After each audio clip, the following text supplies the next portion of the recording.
মতো পবিত্র, পঞ্চ ভাইয়ের চরিত্র ফুলের মতো পবিত্র। এই চাঁদিফাটা রোদে আমাদের পঞ্চ নেতা প্রচারে বেরিয়েছেন এবং তার সঙ্গে আমরা কথা বলে দেখবো যে তার এই রোদের মধ্যে প্রচার করে তার কেমন লাগছে এবং আমাদের এই এক্সক্লুসিভ ভিডিওটি আমাদের চ্যানেলে দেখতে পাবেন। আমরা এখন গিয়ে দেখবো যে পঞ্চ নেতা কি বলছেন, এই গরমে প্রচার করে কে বলছেন। আপনি এই গরমে আপনাদের প্রচার করতে কেমন লাগছে?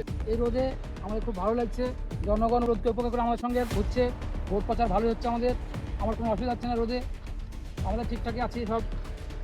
শুনলেন পঞ্চু নেতার কথা, এই চাঁদিফাটা রোদের মধ্যে তিনি তার জনগণ এবং তার নেতাদেরকে নিয়ে প্রচার করছেন এবং ক্যামেরাম্যান আকাশের সঙ্গে আমি বাতাস 23.5 ঘন্টা। ওইখানে একটা লোক বসে আছে, হাঁটতে বসেছে মনে হচ্ছে, যদি পারেন তাহলে আপনার এই মিডিয়ার সম্মুখে ভাইরাল হয়ে যাবে। ওই চল চল চল চল চল চল।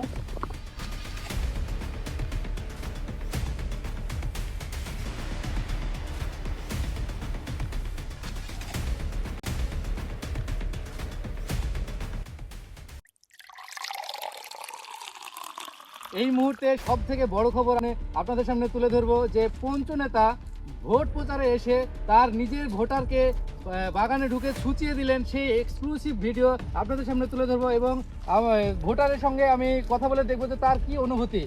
আপনাকে যে পঞ্চু নেতা আপনাকে ছুচিয়ে দিল, তা আপনার কি অনুভূতি? ভালোই লাগলো, এই ঠান্ডা পানিতে ছুটে নিত একদম কুতু কুতু লাগছিল, তাই এমনি ভালো লাগলো।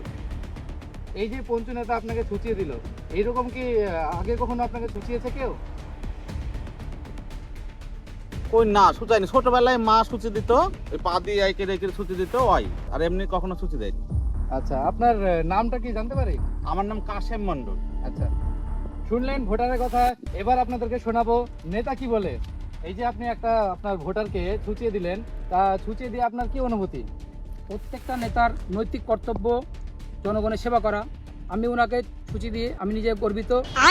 তো আপনি যদি এই ভোটে বিপুল ভোটে জয়যুক্ত হয়ে যান, তাহলে আপনার প্রথম কাজ কি হবে? জনগণের জন্য আপনি কি করতে চলেছেন? সাধারণ জনগণ যাতে আর নিজে হাতে শৌচকাজ না করে, তার জন্য আমি সামনে একটা ব্যবস্থা নিব। শুনলেন পঞ্চু নেতার কথা, ক্যামেরাম্যান আকাশের সঙ্গে আমি বাতাস 23.5 ঘন্টা।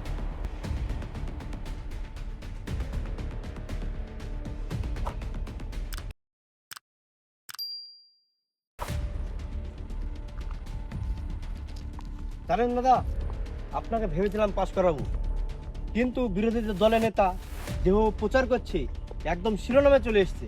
মাঠে ঘাটে যেখানে জনগণ হাঁটতে বসতে যাই ছুটি দিচ্ছে। বলিস কি? হ্যাঁ দাদা। তাহলে তো আমাদেরকে খবর শিরোনামে আসতে হবে। অবশ্যই দাদা। তাহলে চল বাগানের দিকে এগিয়ে যাই। হ্যাঁ চলেন দাদা। হাঁটছে কিনা দেখি। অবশ্যই। ওখানে আমরা ছুটি দিব। অবশ্যই চলেন দাদা। চল।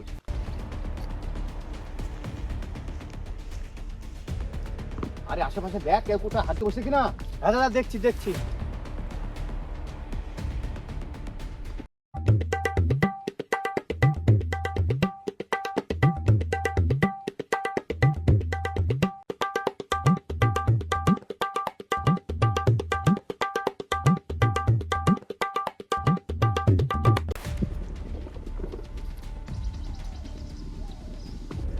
দাদা, হ্যাঁ ওইখানে একজন হাঁটছে মনে হয়।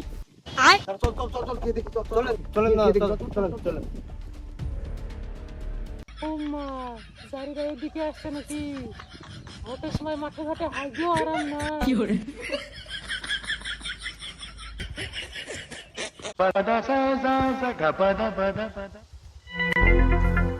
জলটা দে জলটা দে জলটা দে জলটা দে।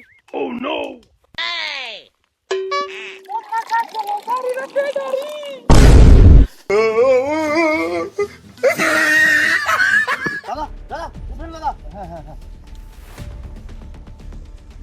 আরে কথা দাদা, আমি ভোটারটাকে ছুটি দিতে গেলাম, ভোটারটা আমাকে এভাবে মারলো কিসের জন্য? ও দাদা, ভুল হয়ে গেছে।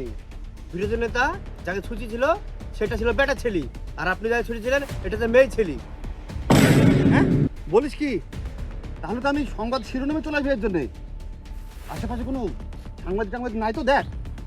হ্যাঁ দাদা, কেউ নাই, কোনো সাংবাদিক নাই, চলেন বেরিয়ে যাই। চল চল গেল। বুঝলি কথা? হ্যাঁ দাদা। ভাগ্য ভালো ধারে কাছে আমাদের কোনো মিডিয়া ছিল না। হ্যাঁ দাদা। এভাবে প্রচার করলে আমাদের মান সম্মান পড়ে যেতে হবে। আমাদের দাদা। প্রচারের পদ্ধতিটা চেঞ্জ করতে হবে, বুঝলি? হ্যাঁ হ্যাঁ, অন্য পদ্ধতি অবলম্বন করতে হবে। ঠিক আছে দাদা, তাই হবে তাহলে। চল চল চল, আমরা ভেবে দেখি কি করা ঠিক যায়। আছে, চলেন।